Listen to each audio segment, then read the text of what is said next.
to 542 Delta, 543 Delta on a 415 TV now. 115 Mankato Street. RP is a 7-year-old female reporting her father is hitting her mother. Mother's nose is bleeding. Also hear an infant crying in the background. Call taker can also hear banging noises. 115 Mankato Street. This is not the first time this has happened. My dinner wasn't ready, and now you're telling me you're somewhere that I know you were. You're lying. This is not the first time this has happened. Again, my dinner wasn't ready, and now you're telling me somewhere that I don't talk to me about the children. Liar. Don't talk to me about yourself. Tell me what's going on right now. That's it. But that's it. Don't talk to me about Every time I woke up in the night and I heard my mom and dad fighting. Sometimes I woke up and I stayed, and sometimes I just stayed in my bed. He would beat my mom, of course, and then call her out of her name, verbally abuse her. Where I lived was somewhere where none of you would like to live. Living on dirty floors, him coming, kicking, beating my mom, raping her. We would live in parks and we would live in many places, that abandoned houses, people's houses, with my mom's friends' houses. I was hurting some way and I started cutting myself. I wanted to die because I didn't like the situation. We used to live in this park right here, and we lived there, and we suffered a lot there because we were cold, we were hungry, we had nothing to do there. I feel like I've been through it all, and God doesn't like me, and I was just drained. Well, no, not really. It doesn't really feel like home.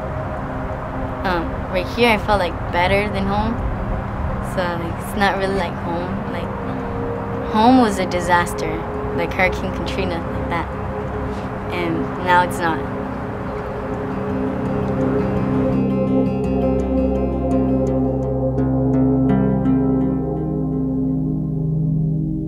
We started doing family violence work looking at children because we're a youth serving agency, and that's where we came from. So when we decided to open a shelter, we really made sure that we designed it in a way that a mom can bring any of her children. Being here at the shelter has changed a lot of things, because when we came here, I had one unemployment check left, and I was only getting like 144 every 2 weeks to support all 5 of us. Before I came to the shelter, I was bound by depression, I was bound by sickness, my dad was hopeless.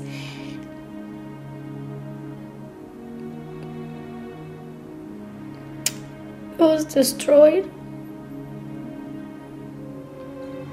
So when I came here, it gave everybody a place, security. They knew where they were going to go. They knew where they were going to wake up in the morning.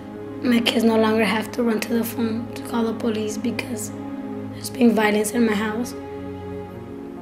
We're no longer being abused, mentally and physically.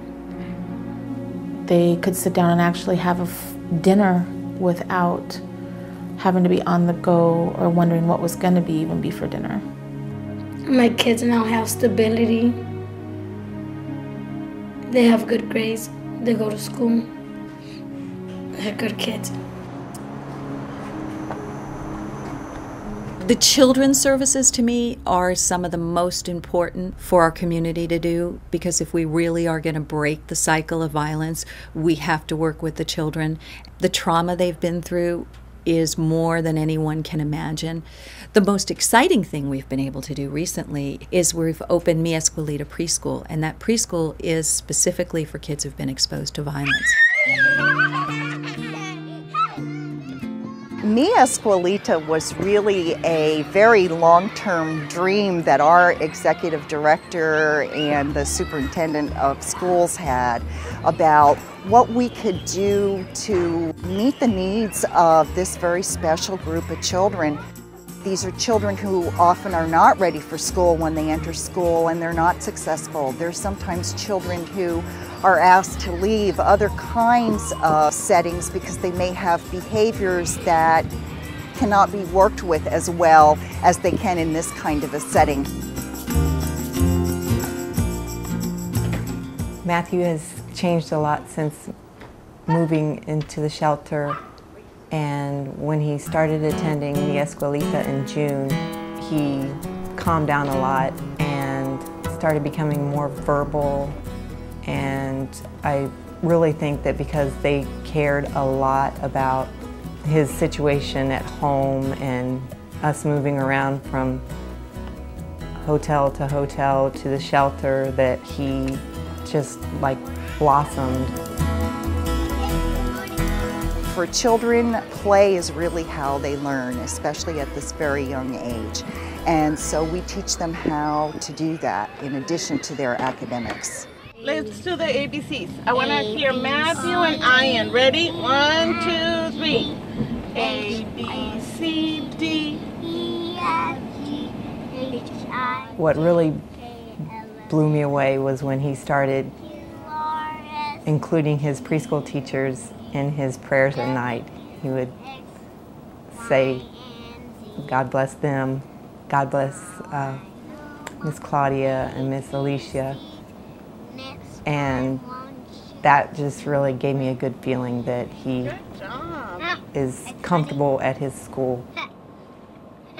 We are just proud to be able to work with these children and families. And even though when I talk about Mi Escuelita, I talk about the children, we're really talking about the entire family. And by having this kind of environment for children, families feel really good about what their child is learning and the kind of care that their child is receiving. Casa Segura has offered us a lot, and can't wait to put it to work when I'm out of here, to let people know that there is a place where people help, people that do care, being strangers, that they do care. I'm grateful for what I have. I'm grateful for everything that they offered us. Without them, I don't know where I'd be. And I can't wait to go out there and show the world that people do change, that there is places where families are being restored,